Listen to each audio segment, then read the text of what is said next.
اعوذ باللہ من الشیطان الرجیم بسم اللہ الرحمن الرحیم وَأَمَّا مَنْ أُوتِيَ كِتَابَهُ بِشِمَالِهِ فَيَقُولُ يَا لَيْتَنِي لَمْ أُوتَ كِتَابِيَهْ وَلَمْ أَدْرِ مَا حِسَابِيَهْ يَا لَيْتَهَا كَانَتِ الْقَاضِيَةَ مَا أَغْنَى عَنِّي مَالِيَهْ هَلَكَ عَنِّي سُلْطَانِيَهْ خذوه فغلوه ثم الجحيم صلوه ثم في سلسلة ذرعها 70 ذراعا فاسلكوه إنه كان لا يؤمن بالله العظيم ولا يحض على طعام المسكين فليس له اليوم هاهنا حميم ولا طعام إلا من غسلين لا يأكله إلا الخاطئون فلا أقسم بما تبصرون وما لا تبصرون إنه لقول رسول كريم وما هو بقول شاعر قليلا ما تؤمنون ولا بقول كاهن قليلا ما تذكرون تنزيل من رب العالمين ولو تقول علينا بعض الأقاويل لأخذنا منه باليمين ثم لقطعنا منه الوتين فما منكم من أحد عنه حاجزين وإنه لتذكرة للمتقين وإنا لنعلم أن منكم مكذبين وإنه لحسرة على الكافرين وإنه لحق اليقين فسبح باسم ربك العظيم صدق الله العظيم رب اشرح لي صدري ويسر لي أمري واحلل عقدة من لساني يفقهوا قولي اللهم ألهمنا رشدنا وأعذنا من شرور أنفسنا اللهم انفعنا بما علمتنا وعلمنا ما ينفعنا وزدنا علما اللهم صل على سيدنا محمد وعلى آل سيدنا محمد وبارک وسلم آمین یا رب العالمین۔ حضرات پچھلی نشست میں ہم نے جو آخری آیت پڑھی تھی وہ فَهُوَ فِي عِيشَةٍ رَاضِيَةٍ کہ وہ شخص کے جس کے دائیں ہاتھ میں اس کا اعمال نامہ دیا جائے گا تو وہ کہے گا کہ لے لو پڑھ لو میرا اعمال نامہ، اور پھر وہ کہے گا کہ انی ظننت انی ملاق حسابیہ کہ مجھے تو یقین تھا کہ میں نے اپنے حساب سے ملاقات کرنی ہے۔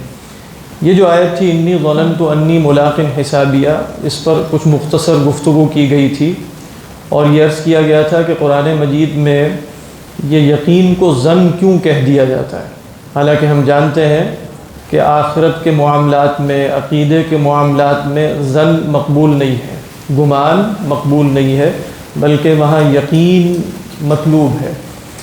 تو ایک جو ہمارے سامنے اس کی تفسیر آئی تھی وہ امام راضی علیہ الرحمہ کی تھی، وہ تھی کہ انی ظننت انی ملاق حسابیہ، اور انہوں نے یہ بتایا کہ جو علوم نظریہ ہوتے ہیں، یعنی وہ علوم کے جس میں استدلال کی حاجت ہوتی ہے، وہ علوم وساوس سے محفوظ نہیں ہوتے، شبہات سے محفوظ نہیں ہوتے، تو اس بنا پر اس یقین کو جو یقین ہی ہے اسے ظن کہہ دیا جاتا ہے۔ تو یہ بات درست ہے، یعنی اللہ سبحانہ و تعالیٰ کو ماننے کی شرط یہ نہیں ہے کہ اللہ کے وجود کے متعلق دلوں میں کوئی وسوسہ پیدا نہ ہو، بلکہ ہو سکتا ہے وسوسے پیدا ہو سکتے ہیں۔ دوسری رائے جو بہت عمدہ تھی وہ یہ تھی کہ انی ظننت انی ملاق حسابیہ کہ یہاں حساب اطلاق کے ساتھ آیا، اور جب حساب اطلاق کے ساتھ آئے گا تو اس سے مراد حساب عسیر ہے نہ کہ یسیر۔ تو گویا وہ صاحب یہ کہہ رہے ہیں کہ اللہ کا بڑا فضل ہوا، مجھے کامیابی حاصل ہو گئی، آ جاؤ میرا اعمال نامہ پڑھ لو۔ میرا تو خیال تھا کہ مشکلات کا سامنا کرنا پڑے گا، میرا تو خیال یہ تھا کہ حساب عسیر ہوگا، تو انی ظننت انی ملاق حسابیہ۔ پھر اس کے بعد ایک بحث لغت میں یہ ذکر کی تھی کہ ظن اپنی حقیقت میں شک ہے یا اپنی حقیقت میں مجاز ہے. تو پھر یہ عرض کیا تھا کہ جو ازہری ہیں تہذیب اللغہ والے، ان کی رائے یہ ہے کہ ظن دونوں میں حقیقت ہے، یعنی یقین کے معنی میں بھی حقیقت ہے، ایک خاص یقین کی قسم. کون سی یقین کی قسم؟ علم لم یتحقق. یہ عرض کیا تھا کہ ظن کیا ہے؟ وہ علم جو متحقق نہیں ہے. تو وہ علم جو متحقق نہیں ہے وہ کیوں متحقق نہیں ہے؟ یا تو ابھی اس کا خارجی ظہور نہیں ہوا، اس بنا پر ہم کہیں گے کہ وہ متحقق نہیں ہے، یعنی قیامت آنے کی خبر دی گئی، مجھے یقین ہے، لیکن کیا قیامت آ چکی ہے؟ ابھی نہیں آئی، تو یہ علم غیر متحقق ہے. اور کبھی علم غیر متحقق اس لیے ہوتا ہے کہ اس علم کو کے ماننے والے کے دل میں کچھ شک ہوتا ہے بس، تو اس بنا پر اسے ظن اور شک بھی کہہ دیتے ہیں. تو ظن کا اطلاق یقین پر بھی ہے، وہ یقین جو متحقق نہیں ہے، وہ علم جو متحقق نہیں ہے. متحقق نہ ہونے سے مراد آپ کو سمجھ میں آ گئی کہ اس کا خارجی ظہور ابھی نہیں ہوا. تیسری ایک رائے جو مجھے کافی عمدہ لگی اور وہ کسی اور کے ہاں میں نے نہیں دیکھی، وہ ہے امام ابو منصور الماتریدی. یہ تو پچھلی نشست کا خلاصہ تھا جو ابھی میں نے عرض کیا ہے. تو وہ بھی مطلب اہم بات ہے. انی ظننت انی ملاق حسابیہ، میرا تو خیال تھا کہ ان کی عبارت پڑھ دوں، ویسے تعویلات اہل سنہ میں سے، اور خوبصورت عبارت ہے ان کی. اور یہ وہ مطلب آپ کہہ سکتے ہیں کہ جو ایک جدید تصور بھی ہے. اور امام غزالی علیہ الرحمہ نے بھی جیسے المنقذ من الضلال میں، اور خاص طور پہ میزان العمل میں ان کی ایک مشہور عبارت ہے جس کی لوگ شرح بھی کرتے ہیں، کچھ اس پر اعتراض بھی کرتے ہیں، نقد بھی کرتے ہیں. وہ یہ ہے کہ من لم ینظر لم یبصر، بلکہ یہ فرمایا کہ من لم یشک لم ینظر. جو شک نہیں کرے گا وہ غور و فکر کیسے کرے گا؟ اور جو غور و فکر نہیں کرے گا وہ دیکھے گا کیسے؟ اور جو نہیں دیکھے گا وہ تو اندھیرے ہی میں رہے گا. تو عبارت کیا ہے؟ من لم یشک لم ینظر ومن لم ینظر لم یبصر ومن لم یبصر بقی فی الاعمی والضلالہ.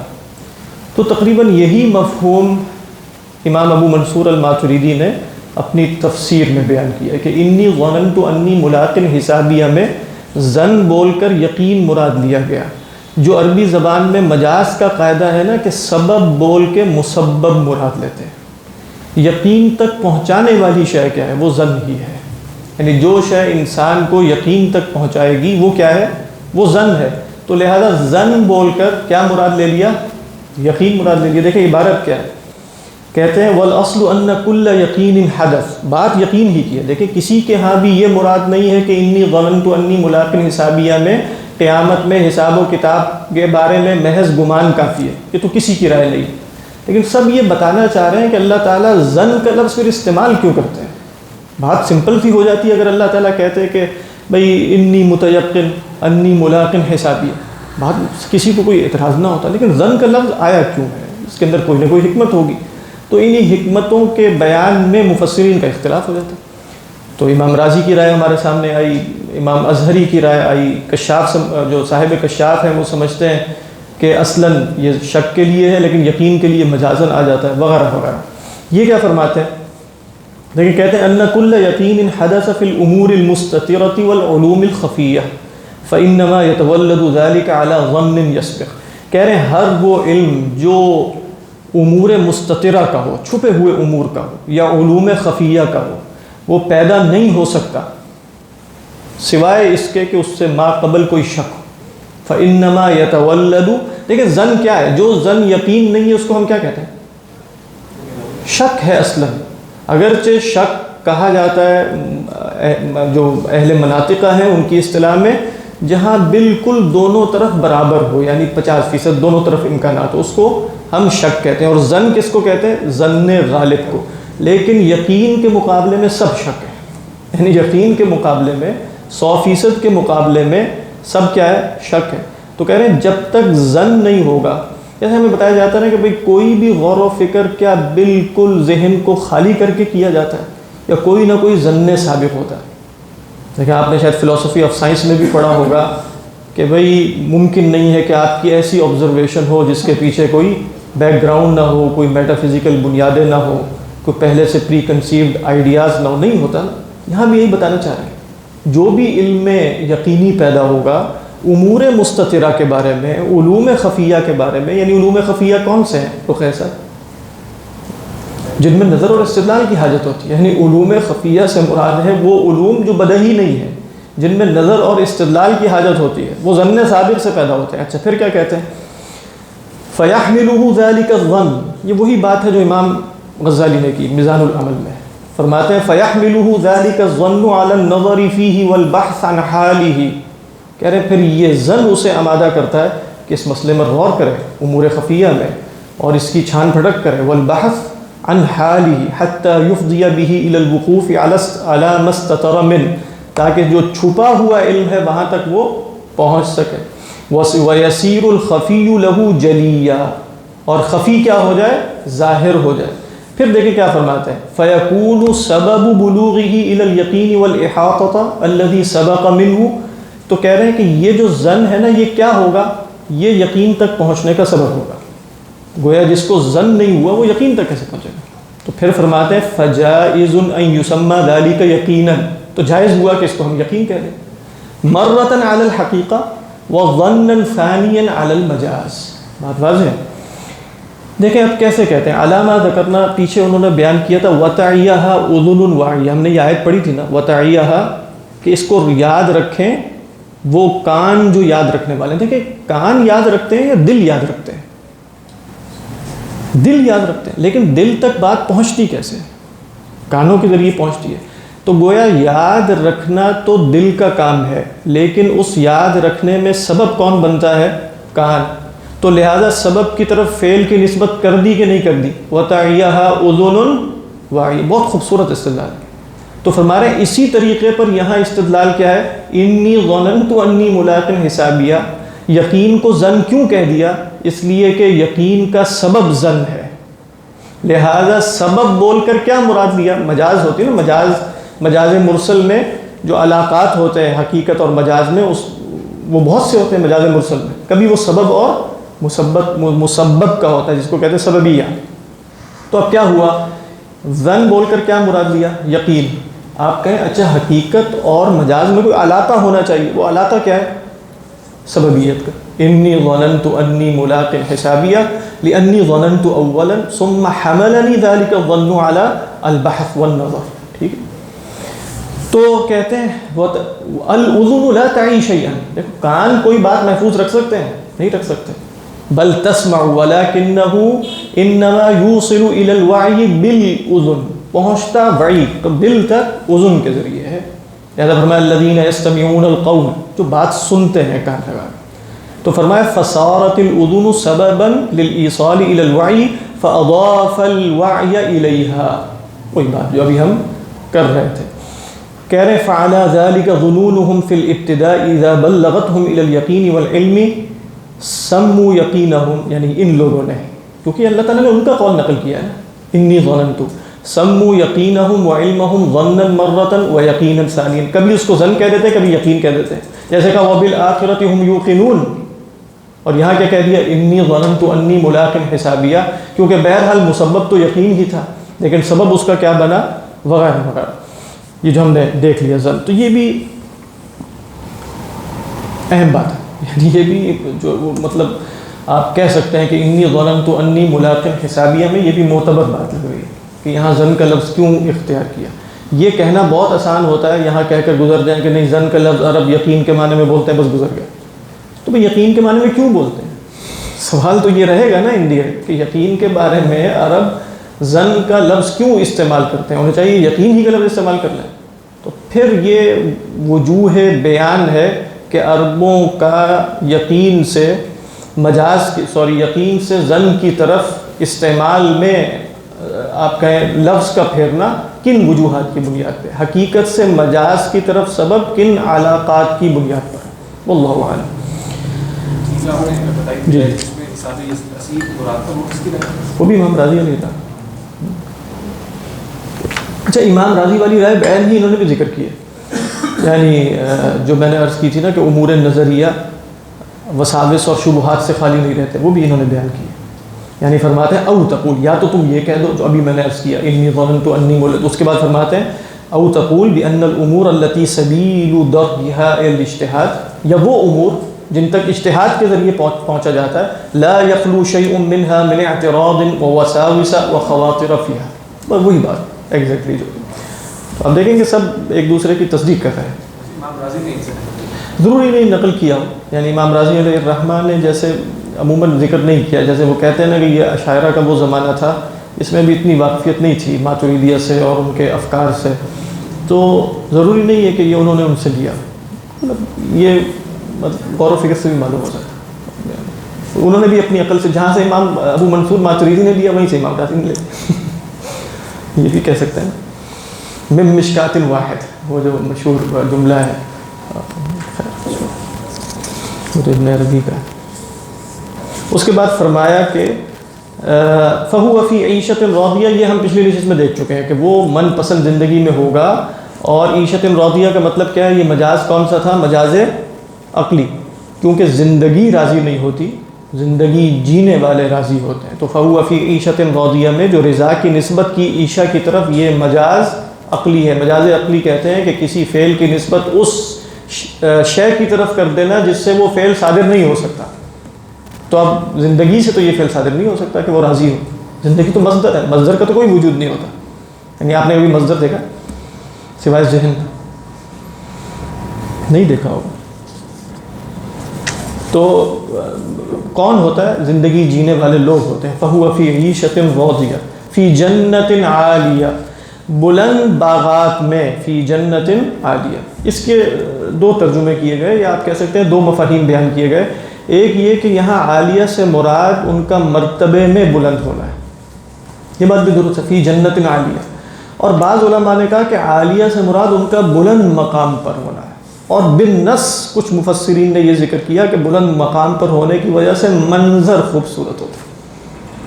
تو جب آپ کسی بلند مقام پر ہیں اور آپ دور تک دیکھے چلے جا رہے ہیں تو اس میں جو خوبصورتی ہے، یعنی افق تک، دور تک آپ کو نظر آ رہا ہے. تو فی جنت عالیہ میں حصی طور پر بھی وہ بلند جگہ پر ہے، یہاں سے منظر کی وسعت ہے. اور فی جنت عالیہ سے مراد عالیۃ المراتب بھی ہے. فی جنت عالیہ قطوفها دانیہ، قطوف قطفن کی جمع. تو یہ جو فعل کے وزن پہ اسماء آتے ہیں، یہ جیسے اس میں مفعول کے معنی میں ہوتے ہیں، لیکن اس میں مفعول تو وہ ہے نا جس پر فعل واقع ہو چکا ہے.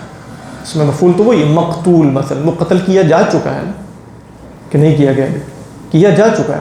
لیکن اگر آپ جیسے مذبوح ہے، مذبوح، اسی طرح اگر آپ کہیں ذبح، تو ذبح وہ مذبوح ہے جو ہو سکتا ہے اس وقت ابھی زندہ ہو. یعنی ما من شأنہ ان یذبح، جس کو ذبح کیا جاتا ہے وہ کیا ہے؟ ذبح. اسی طرح ایک ہے مقطوف، پھل مقطوف وہ ہوں گے جو آپ کے سامنے توڑ کے پیش کیے جا چکے ہیں بالفعل، وہ کیا ہے؟ وہ تو مقطوف ہے. لیکن قطفن کیا ہے؟ ما من شأنہ ان یقطف، جو توڑنے کے لیے، پلکنگ کے لیے تیار ہو چکے ہیں، تو وہ کیا ہے؟ قطوف. یعنی قطفن کی جمع کیا ہے؟ قطوف. تو قطف یقطف کس کو کہتے ہیں؟ پھل کو توڑنا یا پھول کو توڑنا. پھل اور پھول دونوں کے لیے یہ لفظ استعمال ہوتا ہے. لیکن قطفن کیا ہوگا؟ جس کو توڑا جانا چاہیے. اور مقطوفن کیا ہوا؟ جس کو توڑ لیا گیا ہے. تو قطوفها دانیہ، تو جن پھلوں، جو پھل پک چکے ہیں. اچھا قطفن کے اندر پھر مفہوم کیا ہوا؟ کہ وہ پک چکے ہوں گے، کیونکہ اگر وہ توڑنے کا وقت آ چکا ہے ان کا تو پھر وہ پکے ہوئے ہونے چاہیے. تو قطوفها دانیہ، وہ جو پھل ہیں پکے ہوئے وہ بالکل جیسے ان کے گچھے لٹکے ہوئے ہوں گے. دانیہ قریب ہوں گے، دنا یدنو سے دنوًا دانیہ. واضح ہے؟ قطوفها دانیہ. تو یہاں علماء نے جیسے سیدنا عبداللہ ابن عباس وغیرہ رضی اللہ تعالی عنہ نے نقل کیا کہ یقطفہ القاعد والقائم والماشی والنائم. نائم کا لفظ بھی ہے، سویا بھی ہے تو بندہ یوں کر کے، یعنی اس بالکل ریچ میں ہوں گے. مراد یہ قطوفها دانیہ. کلوا واشربوا ہنیئا بما اسلفتم فی الایام الخالیہ، کھاؤ پیو مزے سے. ہنیئا یا حال ہے یا مفعول مطلق، یا حال ہے یا مفعول مطلق ہے. اگر یہ مفعول مطلق ہوگا تو کس کا مفعول مطلق؟ یعنی کلوا واشربوا اکلا ہنیئا، یعنی مفعول مطلق کی صفت ہوگی اکلا ہنیئا وشربا ہنیئا. ٹھیک. اور اگر آپ کہیں گے کہ یہ حال ہے تو ہوگا کلوا واشربوا ہانئین، ہنیئن کا کیا مطلب ہوگا؟ پھر دونوں صورتوں میں یہ مصدر ہے، تو ہانئین کن کی صفت ہو جائے گی پھر؟ یعنی حال کس کا بن جائے گا؟ کلو واشربو میں جو جمع کی ضمیر ہے، یعنی کھاؤ پیو، کس حالت میں تم کھاؤ پیو؟ ہنیئ یہنؤ کا مطلب ہے کوئی فکر نہ ہونا، بے فکر ہو کر کھاؤ. ہنیئ یہنؤ ہناءً، کسی کو مبارکباد دینے کے لیے بھی آج کل یہی لفظ استعمال ہوتا ہے نا، اہنئک، میں آپ کو مبارکباد دیتا ہوں. یعنی مبارکباد کس بات پر دی جاتی ہے؟ کہ کوئی فکر تھی، پریشانی تھی، وہ رخصت ہو گئی. بات واضح ہے کہ نہیں؟ یعنی مبارکباد کا اصل مطلب یہی ہے کہ کوئی خوشخبری ملی ہے، کوئی پریشانی دور ہو گئی ہے. تو ہنیئ یہنؤ کا یہ مطلب ہے. لیکن اگر کہا جائے ہنیئ الطعام، ہنیئ الطعام، تو اس کا مطلب ہے وہ کھانا جو حلق سے بآسانی اتر جائے. بات واضح؟ حلق سے بآسانی اتر جانے والے لقمے کو، کھانے کو، شراب کو ہنیئن کہا جاتا ہے. تو کلو واشربو اکلن و شربن ہنیئن اور کلو واشربو ہنیئن، کیا ترجمہ ہے؟ دونوں کے اعتبار سے ترجمہ کیا گیا. انجوائے جو ہے وہ حال بنایا ہے، کھاؤ اور پیو مزے کے ساتھ، یہ بھی حال ہی ہے. وہی جوائفلی، وہ رچ کر بھی بے فکرے ہو کر، یعنی کوئی فکر نہ کرو. مطلب آپ کھا کے پیٹ بھر جائے، پیٹ خراب ہونے کا اندیشہ ہو تو انسان رج کے نہیں کھاتا نا، رچ کے اور رج کے. تو کہا جا رہا ہے کلو واشربو ہنیئا، بے فکر ہو کے کھاؤ. وہی جوائفلی کا وہی مطلب ہے. اور وہ دوسرا بھی ترجمہ کس نے کیا، یعنی اکلن و شربن ہنیئا. ٹھیک، تو وہ بھی اس میں متضمن ہے ویسے. یعنی جب بے فکر ہو کر کھاؤ گے تو وہ کھانا بھی ایسا ہے کہ جس کو بے فکر ہو کے کھایا جاتا ہے. بما اسلفتم فی الایام الخالیہ، بسبب اس کے جو تم نے کیا گزرے ہوئے دنوں میں. اسلفتم کس کو کہتے ہیں؟ جعل الشیء سلفا، جعل الشیء سلفا، کسی کو پرانا کر دینا. تو سلف کس کو کہتے ہیں؟ گزری ہوئی شے کو. سلف یسلف سلفا. تو ما اسلفتم ای ما قدمتم، جو تم کر چکے پہلے. کب کر چکے؟ فی الایام الخالیہ، خالی دنوں میں. اچھا دیکھیں، خالی دنوں سے مراد خلا یخلو کا ایک مطلب ہوتا ہے گزر جانا. قد خلت من قبلکم سنن فسیروا فی الارض. تو الایام الخالیہ کیا ہوئے؟ الایام الماضیہ، گزرے دنوں میں جو تم نے کیا، بسبب اس کے اب کھاؤ. کلو واشربو ہنیئا. اور حضرت مجاہد رحمہ اللہ تعالی انہوں نے فرمایا کہ الایام الخالیہ میں لغوی معنی لیا خالی ہونا. تو کس شے سے خالی ہونا؟ فرماتے ہیں فی الایام الخالیۃ من الاکل والشرب، یعنی اب تم کھاؤ پیو کیوں؟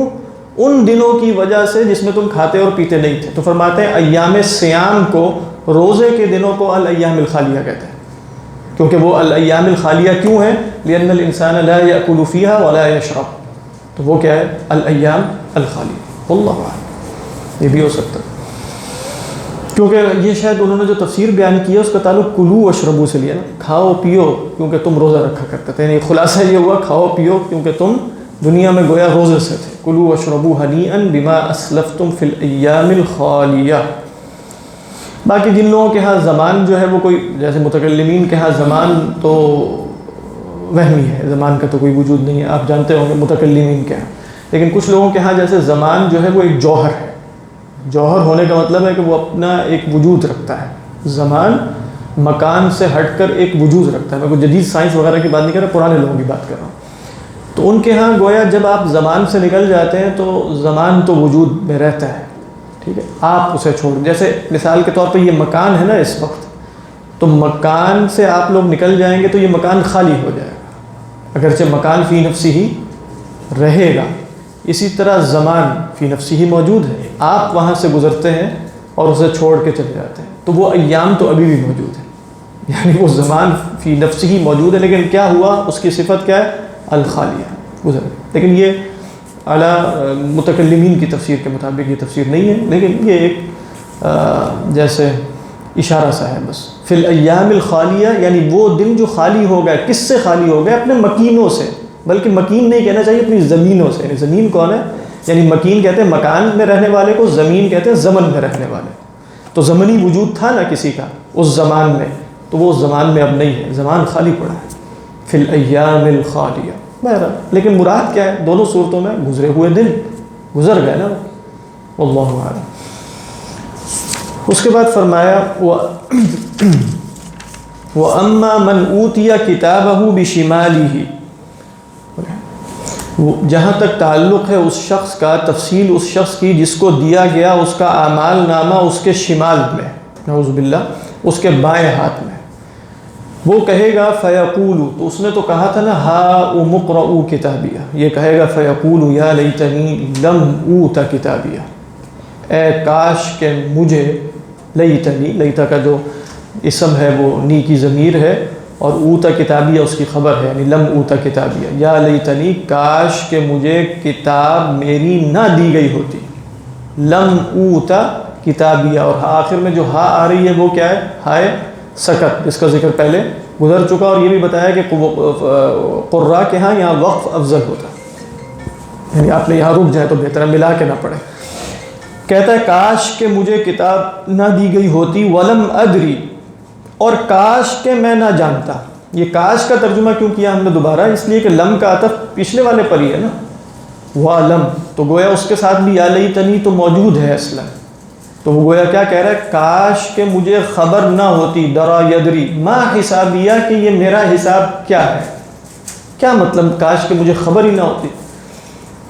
دیکھیں، ایک تو مراد یہ لی گئی ہے کہ کاش کے، جیسے کہہ رہا ہے نا کہ مجھے میرا اعمال نامہ دیا گیا، تو اعمال نامے میں کیا لکھا ہے؟ وہ حساب کتاب ہے۔ تو پہلے کہا یا لیتنی لم اوت کتابیہ ولم ادری، اب وہ جب اس میں پڑھ رہا ہے تو کہتا ہے ولم ادری ما حسابیہ، کاش کہ مجھے خبر ہی نہ ہوتی کہ یہ حساب کتاب کیا ہے۔ اور دوسری بات یہ ہے کہ وہ جو آگے اس کا قول آ رہا ہے نا، یا لیتہا کانت القاضیہ، اسی کی وضاحت ہے، یعنی یا لیتنی لم اوت کتابیہ، کاش کہ مجھے کتاب ملی ہی نہ ہوتی، کاش کہ مجھے معلوم ہی نہ ہوتا کہ یہ حساب کتاب کیوں ہے۔ کیوں معلوم نہ ہوتا؟ کیونکہ میں مر چکا ہوتا اور دوبارہ نہ اٹھایا جاتا۔ یا لیتہا کانت القاضیہ، یہ اسی کی وجاہت ہے، کاش کہ کانت کی ضمیر کہاں جا رہی ہے؟ یا لیتہا کانت القاضیہ، کاش کہ وہ فیصلہ کر چکی ہوتی۔ کون فیصلہ کر چکی ہوتی؟ یعنی الموتۃ الاولیٰ۔ اکثر علماء کی رائے یہی ہے کہ کانت اگرچہ پیچھے موت کا ذکر تو نہیں ہے، لیکن بہرحال یہ موت کے بعد ہی کے سارے حالات ہیں نا، تو وہ کہہ رہا ہے کہ جو موت اول آئی تھی الموتۃ الاولیٰ، کاش کہ وہ قاضیہ ہوتی۔ قضا یقضی کا ایک مطلب ہے چکا دینے والی، تمام کر دینے والی، موت دے دینے والی۔ جیسے فرمایا سیدنا موسیٰ علیہ السلام کے قصے میں کہ فَوَكَزَهُ مُوسَى فَقَضَى عَلَيْهِ، تو فَقَضَى عَلَيْهِ کا مطلب کیا ہے؟ کام تمام کر دیا اس کا، یعنی وفات ہو گئی اس کی۔ تو یا لیتہا ای یا لیت الموتۃ الاولیٰ کانت القاضیہ، کاش کہ اسی موت نے میرا کام تمام کر دیا ہوتا اور آج میں دوبارہ نہ اٹھا ہوتا۔ یہ مراد، واللہ اعلم۔ امام راضی علیہ الرحمہ اور بعض مفسرین نے ایک اور مراد بھی لی، وہ یہ ہے کہ یا لیتہا میں ہا کی ضمیر، یہ جو اس وقت جس حالت میں ہے نا، اس حالت کی طرف اشارہ ہے، یعنی اب وہ قبر سے اٹھا ہے نا، اور اٹھنے کے بعد اسے یہ اعمال نامہ دیا گیا ہے، اور اس نے اعمال نامہ پڑھا ہے اور وہ تمنائیں کر رہا ہے، اور تو کہہ رہا ہے کہ کاش کہ یہ جو حالت ہے یہ موت کی حالت ہوتی ہے۔ کیا مطلب؟ وہ شعر نقل کیا انہوں نے کہ شر من الموت ان لقیتہ تمنیت الموت والموت اعظم، کہہ رہے ہیں موت سے بڑھ کر شر اس میں ہے کہ جب تم اس سے ملاقات کرو، یعنی اس شر سے، تو موت کی تمنا کرو، یعنی شر من الموت ان لقیتہ تمنیت الموت والموت اعظم۔ حالانکہ موت بڑی ہی ہوتی ہے، کہہ رہے ہیں موت ہر صورت میں بڑی ہے، لیکن وہ مصیبت کتنی بڑی ہے کہ اس مصیبت سے بھاگنے کے لیے انسان موت کی تمنا کرے۔ تو یا لیت هذه الحالہ کانت القاضیہ، کاش کی جو حالت میرے اوپر طاری ہوئی ہے خوف اور فزع کی، کاش کہ یہ موت ہی ہو جائے، اس کی بنا پر میں مر ہی جاؤں تو بہتر ہے۔ یہ سمجھ آئی؟ تاکہ میں اسے فیس نہ کر سکوں۔ یا لیتہا، تو اب ہا کی ضمیر جو ہے وہ موتۃ الاولیٰ کی طرف نہیں جا رہی، یہاں ہا کی ضمیر اس حالت کی طرف جا رہی ہے جس حالت میں وہ اس وقت ہے۔ یا لیتہا ای یا لیت هذه الحالہ التي انا اجد فيها نفسی كانت القاضیۃ علی، کاش کہ یہ میرا کام تمام کر چکی ہوتی۔ واللہ اعلم۔ کسی نے یہ ترجمہ اس طرح کیا؟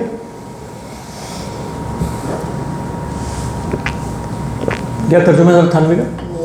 کاش وہ موت ہوتی پھر۔ ہاں، وہ یہی اکثر علماء کی رائے ہے، یا لیتہا ای الموتۃ الاولیٰ، اور جنہوں نے یہ دوسری رائے بیان بھی کی ہے تو یہ دوسری کہہ کر بیان کی، پہلی رائے وہی ہے۔ اور عموماً آپ کو معلوم ہے کہ جب مترجمین ترجمہ کرتے ہیں تو اس میں راجع رائے کا اور جو مفسرین کے ہاں مقبول رائے اسی کا اہتمام کیا جاتا ہے۔ تو یا لیتہا کانت القاضیہ، حضرت امین حسن اصلاحی صاحب کا ترجمہ کیا ہے؟ وہی ہے، کاش کہ وہی موت، وہی موت، ٹھیک۔ یا لیتہا کانت القاضیہ ما اغنا عنی مالیہ۔ دیکھیں ما اغنا میں نا یہ جو ما ہے اس میں دو احتمالات ہیں اور دونوں ہی ثابت ہیں کہ یہ ما یا تو نافیہ ہوگا یا ما استفہامیہ ہوگا۔ اگر آپ اس کا ما نافیہ کے اعتبار سے ترجمہ کریں تو ہوگا نہیں کام آیا میرا مال، ما اغنا عنی مالیہ، اور اگر آپ ما استفہامیہ کے اعتبار سے ترجمہ کریں تو گویا وہ افسوس کے ساتھ سوال کر رہا ہے کیا کام آیا میرا مال، ٹھیک ہے، ما اغنا عنی مالیہ، یہ تو ما کی بات ہو گئی۔ جہاں تک مالیہ ہے اس کے بارے میں دو آراء ہوئی، ایک یہ ہے کہ یہ مال سے مالیہ ہے، یعنی مالیہ کیا بنے گا، میرا مال، یعنی ما اغنا عنی مالیہ۔ دوسری رائے یہ ہے، اور یہ بھی صرف سے ثابت ہے، کہ ما الگ ہے لی الگ ہے، یعنی ما اس میں موصول، ما اغنا عنی ما نہیں میرے کام آئی وہ شے جو لی میری تھی، اب اس میں مال کے سوا بھی سب کچھ شامل ہو جائے، ٹھیک ہے نا۔ پہلے ترجمے میں مالی ہے نا تو صرف مال کا ذکر ہو رہا ہے، ما اغنا عنی مالیہ۔ دوسرے ترجمے میں کیا ہے، ما موصولہ ہے، اور ما موصولہ کی وضاحت یعنی اس کا صلہ کیا ہے، لی، ٹھیک ہے۔ تو اب اس میں ما موصولہ عموم کے لیے ہوتا ہے نا، تو جو کچھ بھی اس کے پاس ہے، یعنی جو کچھ میرا تھا میرے کام نہ آیا، یہ ترجمہ کیا ہوگا، جو کچھ میرا تھا میرے کام میں، یا کیا کام آیا وہ جو میرا تھا۔ کسی نے یہ ترجمہ کیا دوسرا، ما اغنا عنی مالیہ، لیکن زیادہ متبادر الی ذہن کیا ہے، مالی، میرا مال، یقول ابن آدم مالی مالی مالی۔ جزاک اللہ۔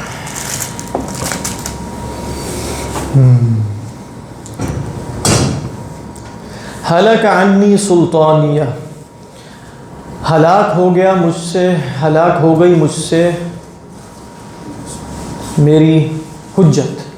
حضرت عبداللہ ابن عباس کا قول یہ ہے کہ السلطان فی القرآن حجت، یعنی سلطان قرآن مجید میں جہاں بھی آیا ہے وہ حجت کے معنی میں، دلیل کے معنی میں، جیسے کہتے ہیں نا کہ ما انزل اللہ بہا من سلطان، اللہ نے اس کے بارے میں کوئی سلطان نہیں اتاری۔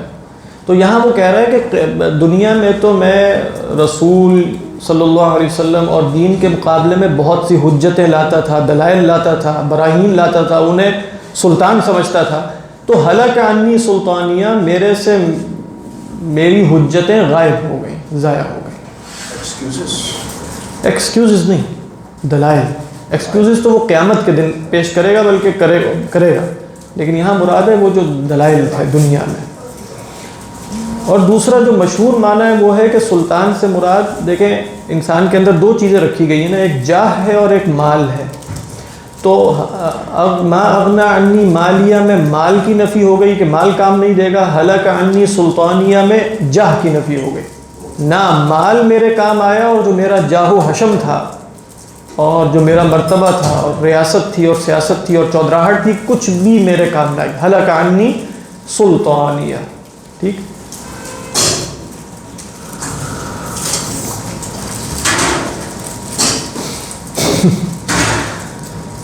چڑچڑاہٹ کی آواز آ رہی ہے، کھول لیں تو اس کے بعد کنٹینیو کریں۔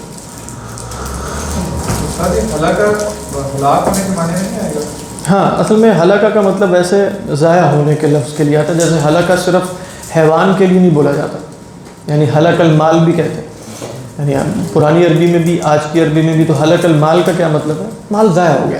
جیسے مثال کے طور پہ سورہ بلد میں آپ کیا پڑھتے ہیں، یقول اہلکت مال اللبدا، اب وہ کیا کہنا چاہ رہا ہے، اہلکت مال اللبدا یعنی انفقت، لیکن انفاق اور اہلاک میں فرق کیا ہوا، گویا انفاق وہ ہے جس کے نتیجے میں کچھ اور حاصل ہو گیا، اہلاک یہ ہے جو ضائع کر دیا۔ تو ہلاک عنی سلطانیہ میں گویا ضائع ہونے کا مفہوم بھی ہے، لیکن ہلاکت کا ترجمہ بھی آپ کر سکتے ہیں، ہلاک ہو گئی میری حجت، ہلاک ہو گئی میری سلطنت، میری قوت، میرا اقتدار، میرا غلبہ، یہ سب ترجمہ کر سکتے ہیں۔ ہلاک ترجمہ کیا ویسے کیا ترجمہ کیا، میرا جاہ مجھ سے گیا گزرا، ہاں میرا جاہ مجھ سے گیا گزرا، تو وہی یعنی مال اور جاہ، اور ترجمہ کیا فنا ہو گیا، ہاں فنا ہو گیا، دیکھیں یہ بھی بڑا اچھا۔ مولانا امین حسن اصلاحی کا ترجمہ کیا؟ میرا اقتدار مجھ سے چھن گیا، میرا اقتدار مجھ سے چھن گیا، ہاں ٹھیک، یہ بالکل بامحاورہ ترجمہ ہے نا، جیسے چھن گیا میں جیسے کسی فائل کی طرف اشارہ ہے، کسی نے چھین لیا۔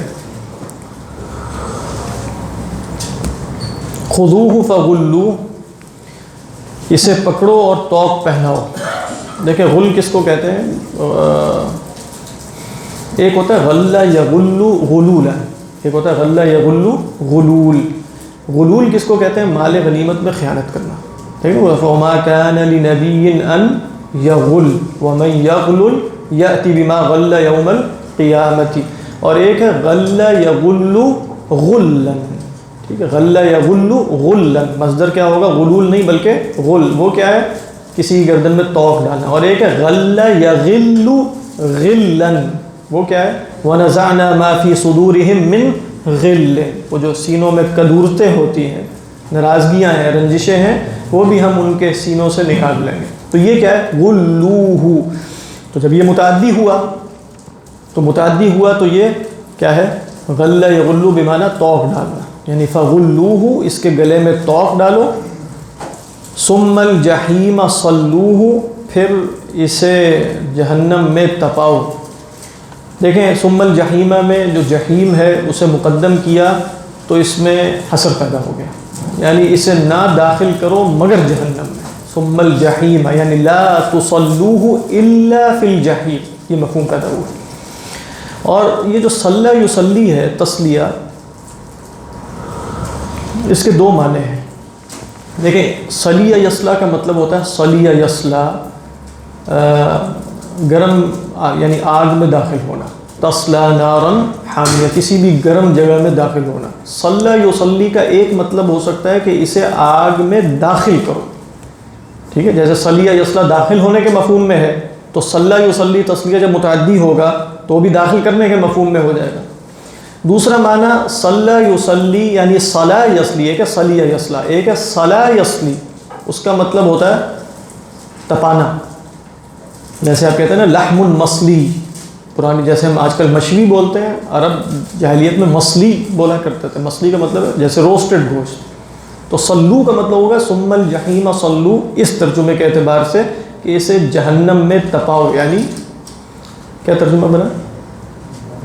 جھونک دو، تو داخل کرنے کے مفہوم میں، وہ بھی ٹھیک ہے، کیا ہے؟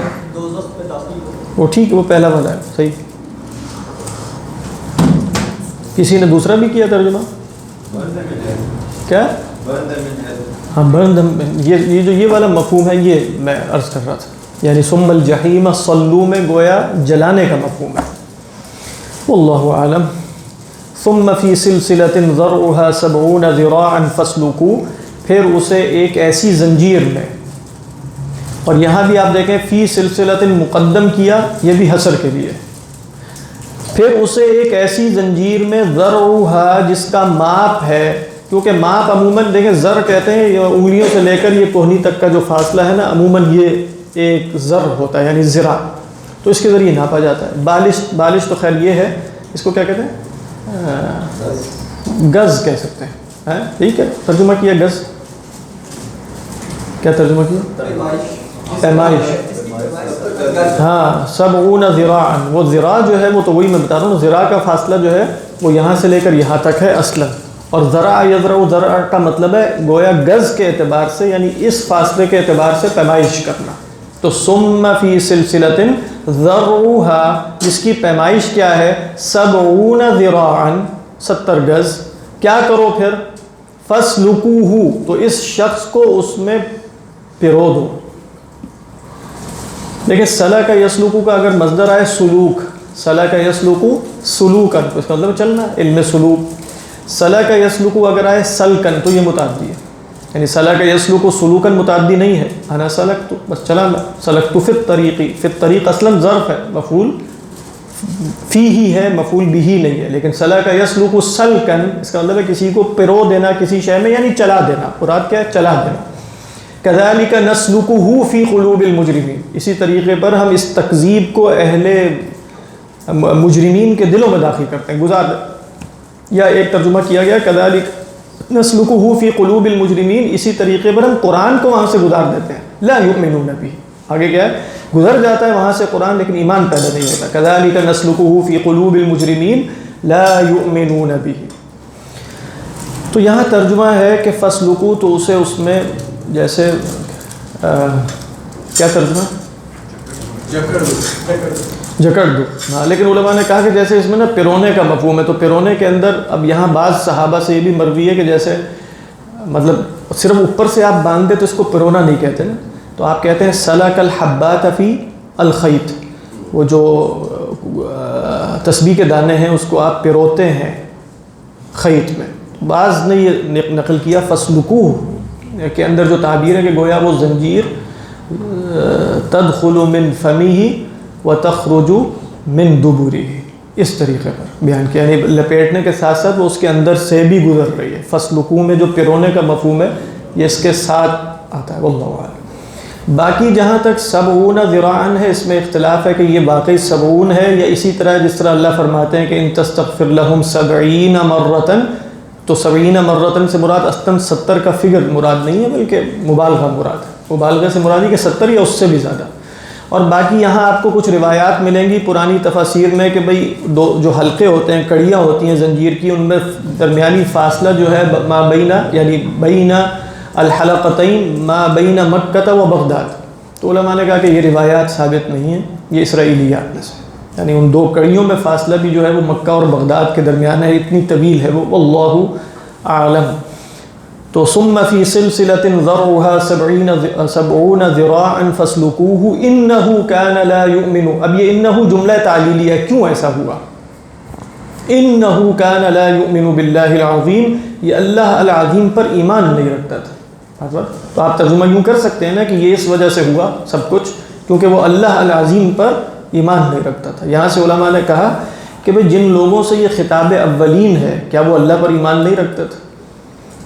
وہ تو رکھتے تھے، انہ کان لا یؤمن باللہ العظیم، تو مراد ثابت یہ ہوا کہ وہ ایمان جو خدا کو مطلوب ہے اگر وہ ایمان نہیں ہے تو وہ حقیقتاً ایمان نہیں شمار ہوگا۔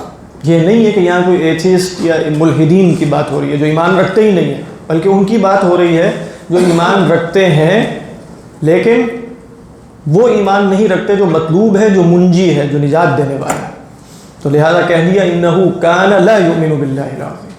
بات اس کے بعد فرمایا ولا یحض علی طعام المسکین، مسکین کو کھانا کھلانے پر ترغیب نہیں دیتا تھا، حض یحض حضا، ترغیب دینا۔ یہ تو سب پر بڑی سخت آیت ہے۔ ہاں جی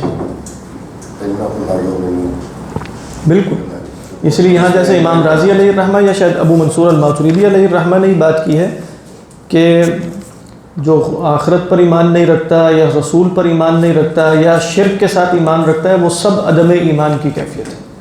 یعنی ہم کہہ دیتے ہیں کہ وہ ایمان رکھتے ہیں، لیکن جب ہم کہیں گے وہ ایمان جو قیامت کے دن نجات دے دے، وہ ایمان مطلق ہوگا نا، وہ مطلق ایمان تو نہیں ہے، وہ حقیقی ایمان ہے۔ تو جب آپ مطلقاً ایمان کی نفی کرتے ہیں تو وہ کئی دفعہ کس کی نفی ہوتی ہے؟ ایمان مطلق کی۔ تو انہ کان لا یؤمن باللہ العظیم نفی ہے نا، وہ ایمان رکھتا ہی نہیں ہے، تو کس ایمان کی نفی ہے؟ الایمان المطلق، کامل ایمان کی۔ اب آپ کہیں کہ اچھا عمل کئی دفعہ کامل نہ ہو تو نجات ہو جاتی ہے، لیکن اگر ایمان پورا نہیں ہے تو نجات نہیں ہوتی، یعنی ایمان پورا ہی چاہیے، ایمان میں نقص سے نجات نہیں ہوگی۔ یعنی مثال کے طور پہ کوئی اللہ کو مان لیتا ہوں رسول کو نہیں مانتا، تو چلو ایمان تو ہے کچھ ناقص، ہم کہیں گے نہیں، یہاں کامل ایمان درکار ہے، اور اگر کامل ایمان نہیں ہوگا تو ایمان کی بالکلیہ نفی بھی ہو سکتی ہے۔ تو انہ کان لا یؤمن باللہ العظیم۔ بعض نے اس میں اشکال یہ پیش کیا، اشکال نہیں مطلب اس کی توجیہ یہ کی کہ باللہ العظیم جب کہہ دیا تو وہ اس میں شرک کی نفی تھی، یعنی جو بھی شرک کرتا ہے وہ اصلاً خدا کو عظیم نہیں سمجھتا۔ تو انہ کان لا یؤمن باللہ نہیں کہا، بلکہ انہ کان لا یؤمن باللہ العظیم، یعنی لو کان یعتقد عظمت اللہ فی قلبی لما اشرک باللہ، اگر وہ دل میں اللہ کی عظمت کا اعتقاد حقیقتاً رکھتا ہوتا تو پھر اللہ کے ساتھ شرک تو نہ کرتا۔ تو انہ کان لا یؤمن باللہ العظیم، یہ بھی ہو سکتا ہے، واللہ اعلم۔ شرک کی بھی تو عجیب و غریب صورتیں آ رہی ہیں۔ ہاں وہ تو ٹھیک ہے، لیکن وہ جو بھی شرک کی صورت آئے گی ہمارے دین میں گویا جو اصول بیان کر دیے گئے اس کے تحت ہم اس کا مرتبہ بیان کر سکتے ہیں. یعنی وہ شرک اکبر ہے، وہ شرک اصغر ہے، کیا ہے؟ تو شرک اکبر کی بات ہو رہی ہے.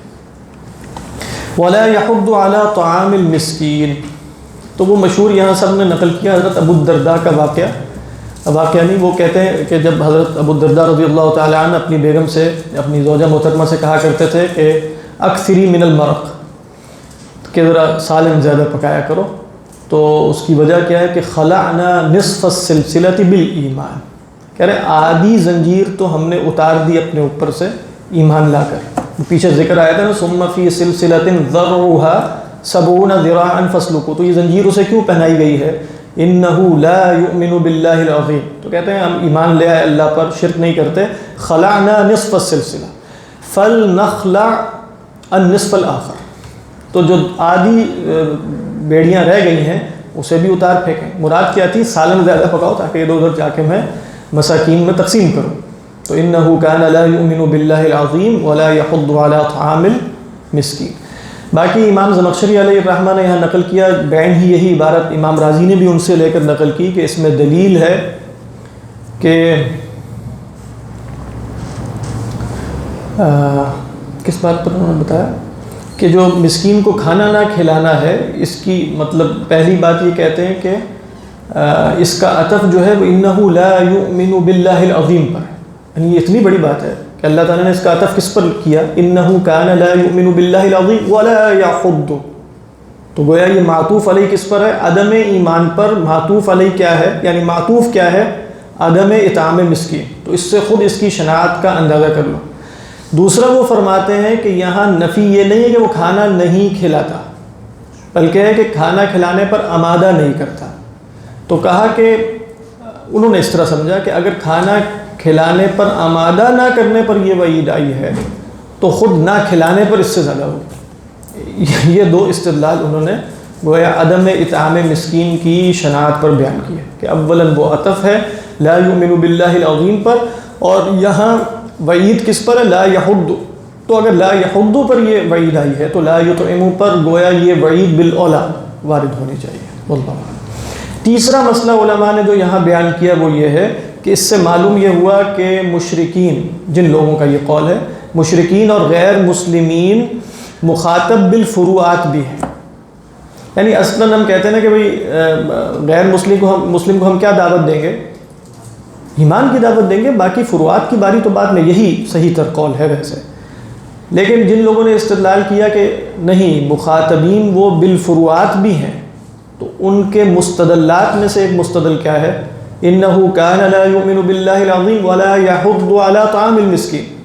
تو گویا وہ ایمان بھی نہیں لاتے تھے، مساکین کو کھانا بھی نہیں کھلاتے تھے. مساکین کو کھانا کھلانا تو فروعات دین میں سے ہے، تو فروعات دین پر بھی وعید آ گئی ان پر، اور سزا قیامت میں واقع ہو گئی. تو گویا وہ مخاطب بالاصول بھی ہیں اور مخاطب بالفروع بھی ہیں. بات ہے.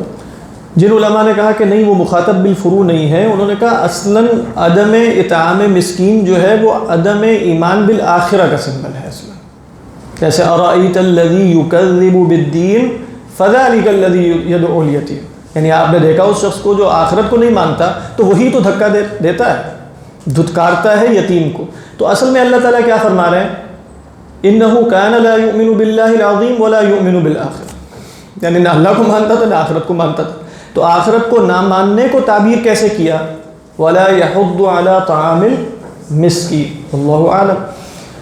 پھر بعض علماء نے یہ کہا کہ یہاں یہ بھی مراد ہو سکتی ہے کہ جس میں وہ استہزائیہ طور پہ کہا کرتے تھے، جس کا ذکر سورہ بنی اسرائیل میں آیا کہ سورہ بنی اسرائیل میں سورہ یاسین میں کہ وَإِذَا قِيلَ لَهُمْ أَنفِقُوا مِمَّا رَزَقَكُمُ اللَّهُ قَالَ الَّذِينَ كَفَرُوا لِلَّذِينَ آمَنُوا أَنُطْعِمُ مَن لَّوْ يَشَاءُ اللَّهُ أَطْعَمَهُ.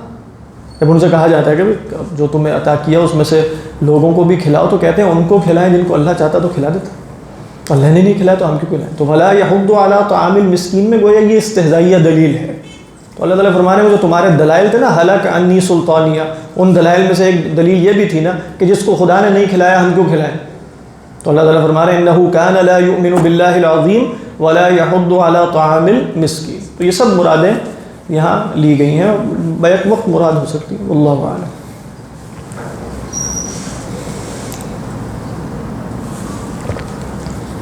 فلیس لہ الیوم ہاہنا حمیم، تو آج کے دن یہاں اس کا کوئی گرم جوش دوست نہیں، کوئی مددگار نہیں۔ حمیم کس کو کہتے ہیں؟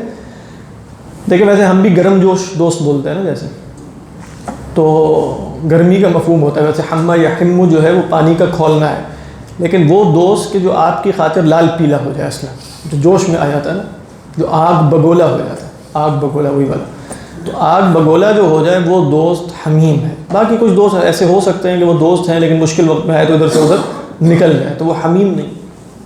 تو فرمایا کہ آج کوئی ایسا نہیں ہے کہ وہ آ کر کہے کہ میں اس کا بار اٹھا لیتا ہوں، میں اس کی طرف سے دفاع کرتا ہوں وغیرہ وغیرہ۔ تو فلیس لہ الیوم ہاہنا حمیم ولا طعام، اور نہ اس کے لیے کوئی کھانے کی شے ہے، الا من غسلین، مگر غسلین میں سے۔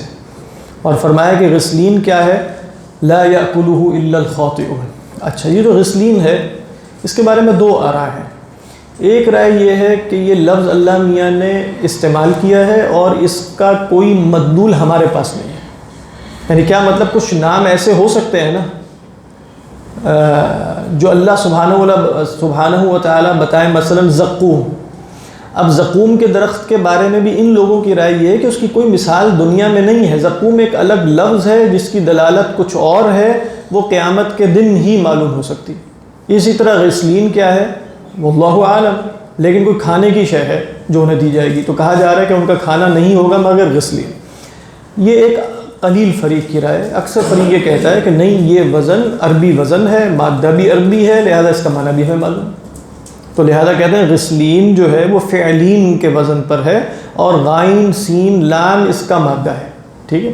تو غسلین کہتے ہیں غسالہ کو۔ غسالہ کس کو کہتے ہیں؟ غسالہ کہتے ہیں کہ اگر زخموں کو دھویا جائے تو وہ جو دھون والا پانی ہے جو وہ گرتا ہے اس کو غسلین کہا جاتا ہے، وہ غسالۃ اہل النار، یوں ترجمہ کیا کہ غسالۃ اہل النار، ان کے نعوذ باللہ جو جروحات ہیں اور زخم ہیں، ان سے بہنے والی جو پیپ ہے اور پانی میں مل کے، یہ سب کیا ہے؟ غسلین ہے، غسالہ۔ تو لا ولیس لہم کیا فرمایا؟ ولا طعام الا من غسلین، اور عموماً یہی ترجمہ جیسے علماء کرتے ہیں، واللہ اعلم یہی کیا ہوگا۔ لا یأکلہ الا الخاطئون، اس کو نہیں کھاتے مگر خاطئ۔ تو یہاں مخطئ نہیں کہا، خاطئ۔ تو عربی میں فرق کیا ہے؟ اخطأ یخطئ، جو خطا ہوتی ہے اس میں عمد نہیں ہوتا، ارادہ نہیں ہوتا، اور خطیئہ یخطئ جو ہے وہ عمداً غلطی کی جاتی ہے۔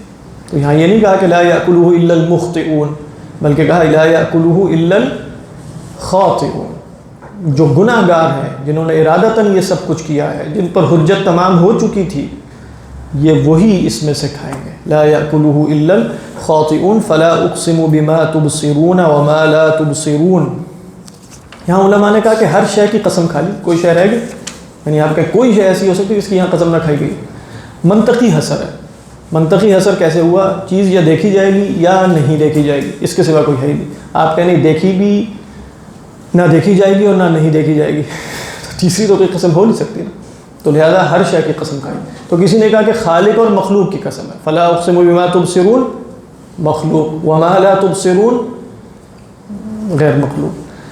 کسی نے کہا کہ دنیا اور آخرت کی قسم ہے، فلا اقسم بما تبصرون الدنیا، فلا اقسم بما لا تبصرون آخرت۔ کسی نے کہا روح اور بدن کی قسم ہے، فلا اقسم بما تبصرون بدن وما لا تبصرون روح، وغیرہ وغیرہ۔ بعض نے کہا اللہ کے رسول صلی اللہ علیہ وسلم اور جبرائیل، فلا اقسم بما تبصرون رسول اللہ صلی اللہ علیہ وسلم، وما لا تبصرون ہوا جبریل علیہ السلام، واللہ عالم۔ لیکن صحیح تر بات یہ ہے کہ بی ما تبصرون میں ما اپنے عموم پر ہے، لہذا یہ جو سب تفاسیر ہیں یہ تفاسیر بالمثال ہیں، کسی نے مثال یوں دے دی۔ اور سب سے جامع بات کیا ہوگی جس میں سب شامل ہو جائیں؟ وہ ہے خالق اور مخلوق۔ فلا اقسم بما تبصرون، کیونکہ اصل غیب الغیوب کون ہے؟ تو اللہ سبحانہ و تعالی ہے، تو فلا اقسم بما تبصرون وما لا تبصرون واللہ اعلم۔ باقی یہاں جو بحث ہے فلا اقسم میں، یہاں 3 اقوال ہیں مفسرین کے۔ فلا اقسم، پس نہیں میں قسم کھاتا ہوں، تو پہلا قول کیا ہے کہ یہ لا اپنی حقیقت پر ہے. اپنی حقیقت پر ہونے سے کیا مراد ہے کہ لا کی حقیقت نفی ہے. تو لا کی حقیقت نفی ہے تو قسم کھائی جا رہی ہے یا نہیں کھائی جا رہی؟ نہیں کھائی جا رہی. یعنی فلا اقسم بما تبصرون وما لا تبصرون انه لقول رسول کریم. میں قسم نہیں کھاتا نہ اس کی جو تم دیکھتے ہو نہ اس کی جو تم نہیں دیکھتے. کس بات پر قسم نہیں کھاتا؟ یعنی جواب قسم کیا ہے؟ جواب قسم پھر بھی ہے لیکن وہ ہے کہ اگر قسم کھاتا تو اس پر کھاتا نا. تو میں نے نہیں قسم کھائی. کس پر نہیں کھائی؟ انه لقول رسول کریم. کیوں؟ یعنی یہ رائے اگرچہ مرجوح ہے, اگر سلف سے یہ رائے ثابت ہے فلا اقسم یعنی میں قسم نہیں کھاتا. اس کی توجیہ کیا ہے؟ اس کی توجیہ یہ ہے کہ مقسم علیہ جو ہے وہ اپنی وضاحت اپنے ظہور میں مقسم بھی سے زیادہ ہے. یعنی قسم کھانے کا مطلب کیا ہوتا ہے؟ قسم کھانے کا مطلب یہ ہے کہ جو مقسم بھی ہے وہ میرے اور آپ کے درمیان زیادہ واضح ہونا چاہیے نا بنسبت اس کے جو مقسم علیہ ہے, تاکہ میں مقسم بھی کو دلیل کس پر بناؤں؟ مقسم علیہ پر, جواب قسم پر. تو کیا کہا جا رہا ہے کہ قرآن کا قرآن ہونا اور قول بشر نہ ہونا اتنا واضح ہے کہ اس پر کسی قسم کی کوئی حاجت نہیں ہے. میں نہیں قسم کھاتا. فلا اقسم بما تبصرون وما لا تبصرون. جیسے فرمایا لا اقسم بیوم القیامہ ولا اقسم بالنفس اللوامہ, وہاں بھی یہ تینوں تفاسیر ہوں گی کہ مجھے قسم کھانے کی ضرورت نہیں ہے قیامت کے دن کی, اور نہ میں نفس اللوامہ کی قسم کھاتا ہوں کیونکہ یہ سب باتیں اظہر من الشمس ہیں. دوسری رائے یہ ہے کہ یہ لا زائدہ ہے تاکید کے لیے. یہ لا کیا ہے؟ زائدہ تاکید کے لیے. تو اصل میں پھر کیا ہوگا؟ لا اقسم یعنی اقسم, میں قسم کھاتا ہوں بما تبصرون وما لا تبصرون. کس بات پر قسم کھاتا ہوں؟ وہ آگے آ رہا ہے انه لقول رسول کریم. اور تیسری رائے جو جیسے متاخرین میں لوگوں نے, جیسے مولانا امین احسن اصلاحی نے بھی یہی اختیار کی ہوگی, امید یہی ہے کہ یہ لا ہے نفی کا, لیکن یہ نفی وارد اقسمو پر نہیں ہو رہی. یہ نفی وارد اقسمو پر نہیں ہو رہی بلکہ یہ نفی وارد ہو رہی ہے مخاطبین پر. یعنی ایسا نہیں ہے جیسا تم سوچتے ہو. لا, تمہارے خیالات غلط ہیں, تمہارے افکار غلط ہیں, تمہارے دلائل ٹھیک نہیں ہیں, تمہارا اس کلام اللہ کا انکار درست نہیں ہے, بلکہ اقسم بما تبصرون وما لا تبصرون انه لقول رسول کریم. میں تو قسم کھاتا ہوں. تو لا کیا ہوا؟ لا نفی ہے لیکن نفی لی اعتقاد المخاطب. بات واضح؟ تو یہ بھی ہو سکتا ہے فلا اقسم بما تبصرون وما لا تبصرون. اور جواب قسم کیا ہے؟ انه لقول رسول کریم. یہاں اکثر علماء کے قول میں رسول کریم سے مراد رسول اللہ صلی اللہ علیہ وسلم کی ذات مبارکہ ہے. اور جو آپ پڑھتے ہیں سورہ کورت میں کہ فلا اقسم بالخنس الجوار الکنس واللیل اذا عسعس والصبح اذا تنفس انه لقول رسول کریم, وہاں مراد سیدنا جبرائیل ہے. کیوں؟ اس لیے کہ وہاں آگے انہی کا ذکر آیا ذی قوت عند ذی العرش مکین. اور حضرت جبرائیل کو کوئی شاعر اور کاہن تو نہیں کہہ رہا تھا نا. شاعر اور کاہن کس کو کہا جا رہا تھا؟ رسول اللہ صلی اللہ علیہ وسلم کو. تو یہاں انه لقول رسول کریم وما هو بقول شاعر, تو رسول کریم سے مراد رسول اللہ صلی اللہ علیہ وسلم کی ذات بابرکت ہے. اور وہاں رسول کریم سے مراد سورہ کبرت میں سیدنا جبرائیل علیہ السلام کی ذات ہے. بات واضح؟ باقی آخری بات جس پر انشاءاللہ یہ گفتگو ختم کی, یہ قول رسول کریم سے کیا مراد ہے؟ یعنی قول کی نسبت رسول کریم کی طرف کیوں کی گئی؟ تو علماء کہتے ہیں کہ جو اضافت ہے وہ لادنا ملابست ہے نا. آپ لغت میں قاعدہ پڑھتے ہیں الاضافۃ لادنا الملابست. تو جب آپ نے کہا کہ قول رسول ہے تو رسول ہوتا ہی وہ ہے جو کسی اور کا قول لے کر آتا. تو اب یہ آپ نے قول کی نسبت جو رسول کی طرف کی ہے, کیونکہ یہ ہے تو کلام اللہ نا اصل میں. یعنی اشکال اصل میں تو آپ کو سمجھ میں آ ہی گیا ہوگا کہ بھئی کلام اللہ ہے, یہ تو قول اللہ ہے, تو پھر اسے قول رسول کیوں کہا؟ انہ لقول رسول کریم. تو اس کا جواب یہ ہے کہ اضافت ادنا ملابست کی وجہ سے ہوتی ہے. یعنی دو چیزوں میں اضافت کے تعلق کے لیے کوئی بھی ادنا سی وجہ کافی ہوتی ہے. بات واضح؟ یعنی آپ کہیں غرف, یعنی آپ کہیں یہ قاعتنا, یہ ہمارا جو ہال ہے. اب میں نے جو کہا ہمارا ہال ہے, کیا مطلب؟ ہو سکتا ہے ایک صاحب کھڑے ہو جائیں کہ میں نے تو مرکب اضافے میں پڑھا ہے کہ وہ ملکیت ہے, قلم ہی کا مطلب ہے میرا قلم, تو وہ میرا ہی ہوتا ہے. تو آپ کہہ رہے ہیں یہ ہمارا ہال, تو آپ کا تو نہیں ہے, آپ کا تو نہیں. تو تو پھر ہم کیا کہیں گے بھائی اضافت ادنا ملابست کی وجہ سے، کیونکہ ہم اس وقت یہاں ایک کام کر رہے ہیں نا، وہ بیٹھ کے پڑھ رہے ہیں، تو یہ ایک ملابست پیدا ہو گئی نا اس ہال سے، تو ہم نے اس ہال کی نسبت اپنی طرف کر دی، بس اتنی سی بات ہے۔ یہ نہیں ہے کہ میرا ہے اور میری ملکیت ہے اور میں جب چاہوں تو اسے گرا بھی سکتا ہوں اور بیچ بھی سکتا ہوں، تو یہ اضافت ادنا ملابست کا مطلب یہ ہوتا ہے۔ تو قول رسول، جب رسول کا لفظ آ گیا تو رسول وہ ہوتا ہے جو اپنا قول لے کر آتا ہے یا کسی اور کا، کسی اور کا۔ تو قول رسول کیوں کہا؟ صرف حمل کی وجہ سے۔ حمل کیا ہے؟ کیونکہ رسول حامل ہوتا ہے اس قول کا۔ بس یہ ملابست اور مناسبت کافی ہے اضافت کے لیے۔ تو قول رسول میں کسی قسم کا یہ ادنا شائبہ بھی نہیں ہے کہ اللہ تعالیٰ نے کلام اللہ کے معنی رسول اللہ صلی اللہ علیہ وسلم کے دل پر اتارے اور قول آپ کا ہے، وَالْعِيَاذُ بِاللَّهِ، اس میں ایسا کوئی بھی اشارہ نہیں ہے، بلکہ یہ قول اللہ ہے، اور قرآن مجید میں اس کو کلام اللہ کہا گیا۔ وَإِنْ أَحَدٌ مِّنَ الْمُشْرِكِينَ اسْتَجَارَكَ فَأَجِرْهُ حَتَّى يَسْمَعَ كَلَامَ اللَّهِ۔ کوئی مشرکین آپ سے پناہ مانگے 4 مہینے گزرنے کے بعد بھی کہ تو آپ اسے پناہ دے دیجئے یہاں تک کہ وہ اللہ کا کلام سن لے۔ تو یہ کیا ہے؟ کلام اللہ۔ لیکن قول رسول کیا ہے؟ لِأَنَّ هَذَا الْكَلَامَ حَمَلَهُ رَسُولُ اللَّهِ إِلَيْنَا، یہ اللہ کے رسول ہم تک لے کر آئے۔ صدق اللہ العظیم۔